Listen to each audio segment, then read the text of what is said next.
दिल्ली में अगले साल होने वाले विधानसभा चुनाव से पहले केंद्र सरकार ने दिल्ली के उपराज्यपाल वीके सक्सेना की ताकत बढ़ा दी है। दिल्ली के एलजी वीके सक्सेना को अब दिल्ली महिला आयोग, दिल्ली विद्युत नियामक आयोग जैसे किसी भी प्राधिकरण, बोर्ड और आयोग के गठन का पूरा अधिकार दे दिया गया है। केंद्र सरकार की तरफ से दिल्ली के उपराज्यपाल की शक्तियां बढ़ाने से आम आदमी पार्टी भड़क उठी। आम आदमी पार्टी के नेता और दिल्ली के मंत्री सौरभ भारद्वाज ने कहा कि चुनी गई सरकार की शक्तियां छीनी जा रही हैं और इसके साथ ही सौरभ भारद्वाज ने आरोप लगाया कि एलजी शक्तियों का दुरुपयोग कर रहे हैं। सुनिए। देखिए, जब अपनी जिम्मेदारी और जवाबदेही का सवाल आता है तो एलजी साहब काम नहीं कर रहे हैं। हजारों डॉक्टरों की भर्तियां करनी है, एलजी साहब उसके ऊपर बैठे हैं। पोस्ट क्रिएट करनी है अस्पतालों में, उसके ऊपर एलजी साहब बैठे हुए हैं।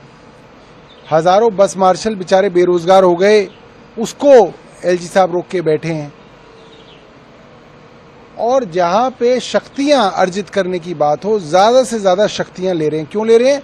ताकि शक्तियों का दुरुपयोग कर सकें। कैसे किया? अपना चेहरा चमकाने के लिए 1.5 करोड़ रुपए सालाना की सोशल मीडिया कंपनी हायर कर रहे हैं।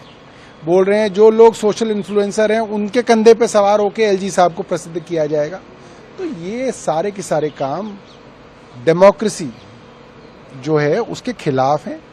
चुनी हुई सरकार की शक्तियां छीनी जा रही हैं और लगाए हुए लोगों को शक्तियां दी जा रही हैं। देखिए, मुझे नहीं लगता कि शक्तियां मिली हैं, क्योंकि केंद्र सरकार की माने तो वो तो चाहते हैं पूरी दिल्ली ही एलजी चलाएं, क्योंकि चुनाव भारतीय जनता पार्टी जीत नहीं पाती। कई बार चुनाव लड़ चुकी है, बुरी तरह हार रही है। इसलिए पीछे के चोर दरवाजे से जो है भारतीय जनता पार्टी दिल्ली को चलाना चाहती है, वो होगा नहीं। तो आइए अब हम आपको बताते हैं कि आखिर केंद्रीय गृह मंत्रालय द्वारा जारी की गई अधिसूचना में पूरी बात क्या कही गई है। केंद्रीय गृह मंत्रालय की तरफ से जारी की गई अधिसूचना में कहा गया है कि राष्ट्रपति ने संसद द्वारा अधिनियमित कानूनों के तहत दिल्ली के लिए किसी भी प्राधिकरण, बोर्ड, आयोग या वैधानिक निकाय का गठन और सदस्यों की नियुक्ति करने की शक्ति उपराज्यपाल को सौंपी है।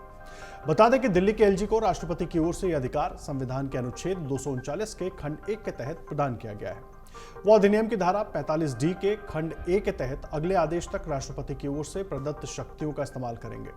संविधान का अनुच्छेद 239 केंद्र शासित प्रदेशों के प्रशासन से संबंधित है और ये फैसला राष्ट्रीय राजधानी क्षेत्र दिल्ली सरकार अधिनियम 1991 के तहत लिया गया है। साथ ही आपको बता दें कि इससे पहले ये अधिकार दिल्ली सरकार के पास थे और ऐसे में इस मुद्दे पर अब सियासी पारा चढ़ने के आसार बहुत ज्यादा है। दरअसल सरकार और एलजी के बीच अधिकारों के मुद्दे पर पहले से ही खींचतान होती रही है। एलजी और सीएम के पास अधिकारों को लेकर केंद्र सरकार कानून भी ला चुकी है। बाद में सुप्रीम कोर्ट ने दिल्ली सीएम के पक्ष में फैसला सुनाया था और उसके बाद राष्ट्रपति ने पिछले साल दिल्ली सरकार संशोधन विधेयक 2023 को मंजूरी दी थी, जबकि सीएम केजरीवाल ने इसका भरपूर विरोध किया था। इन मुद्दों पर दिल्ली सरकार की ओर से एलजी पर गंभीर आरोप भी लगाए जाते रहे हैं। हाल ही में दिल्ली की आम आदमी पार्टी सरकार ने एलजी पर टैक्स पेयर्स का पैसे का दुरुपयोग करने का आरोप लगाया था। अब केंद्र सरकार की ओर से एलजी को और अधिकार दे दिए गए हैं। अगले साल दिल्ली में चुनाव होने हैं और बिल्कुल साफ है कि अब इस मुद्दे को लेकर आम आदमी पार्टी जनता के बीच जाएगी। अब बीजेपी की तरफ से क्या कुछ प्रतिक्रिया आती है, क्योंकि सौरभ भारद्वाज ने इस पर बहुत सारे सवाल उठाए हैं, लेकिन एक बात तो साफ है, ये बड़ा मुद्दा अगले कुछ दिनों में जरूर बनेगा। अगर आप ये वीडियो YouTube पर देख रहे हैं तो हमारे चैनल को सब्सक्राइब करें और बेल आइकन को दबाना ना भूलें। अगर आप Facebook पर ये वीडियो देख रहे हैं तो हमारे पेज को लाइक करें।